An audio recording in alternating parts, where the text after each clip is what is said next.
संत श्री आशाराम जी आश्रम और श्री योग वेदांत सेवा समिति इंदौर द्वारा पूज्य बापू जी का अवतरण दिवस विश्व सेवा सत्संग दिवस के रूप में विभिन्न निस्वार्थ सेवा कार्यों को करते हुए मनाया गया। कार्यक्रमों की श्रृंखला में सर्वप्रथम 27 अप्रैल शनिवार को शहर के विभिन्न स्थानों पर शरबत वितरण किया गया। महोत्सव की शुरुआत 27 अप्रैल शनिवार को शहर के प्रमुख चौराहों पर गर्मी से राहत दिलाने वाला औषधि युक्त पलाश शरबत वितरण से की गई। आश्रम संचालक मुकेश भाई पटेल ने बताया, आज विश्व के सामने खड़ी अनेक समस्याओं का समाधान समाज की निस्वार्थ भाव से सेवा करने से ही संभव है। इसका उद्घोष और सफल भागीरथ प्रयास किया है लोक संत श्री आशाराम जी बापू ने। उनका यह प्रयास आज विश्वव्यापी अभियान का रूप ले चुका है।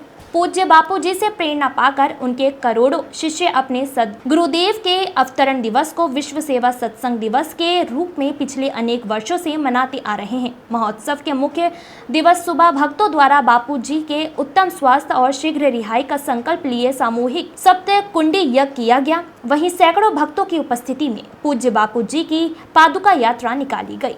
पादुका पूजन के साथ सत्संग, कीर्तन, सामूहिक आरती कर भक्तों ने पूज्य बापू जी का अवतरण दिवस मनाया।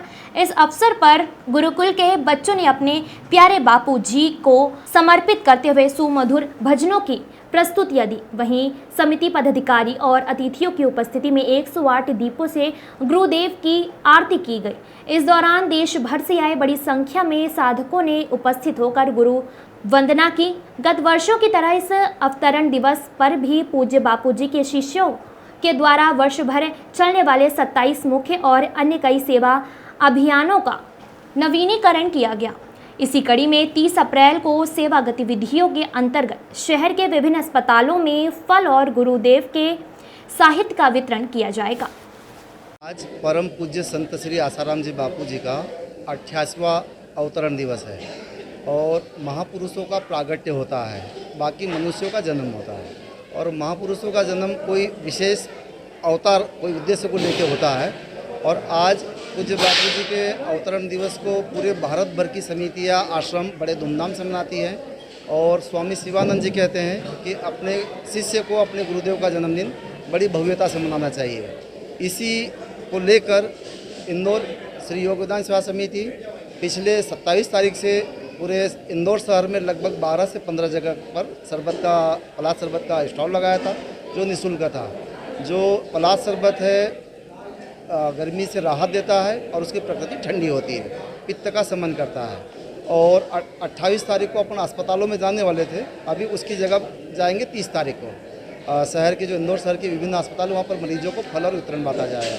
और 29 तारीख को आज सुबह से ही आज भक्तों का आना चालू हो गया था और सुबह 8 बजे से ही हवन, यज्ञ, पूजन, साथ में पादुका यात्रा, पादुका पूजन, पंचामृत से स्नान, फिर गुरुकुल का बच्चों ने भजनों की सुंदर प्रस्तुति दी।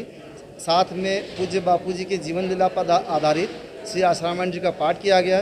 तत्पश्चात सब भक्तों के लिए भोजन भंडारे की व्यवस्था की गई है। पादुका यात्रा थी, वो जो पूज्य श्री की कुटिया से होती है, जो पीपल बादशाह सप्त गौ मंदिर होते हुए पूरे आश्रम में जाती है और व्यास भवन पर जाकर पादुका पूजन होता है। और पादुका पूजन के बाद मानस पूजन के बाद में श्री आश्रम जी का पाठ होता है। उसके बाद में भजन कीर्तन, सत्संग के बाद में भोजन भंडारा। मेरा नाम मुकेश पटेल।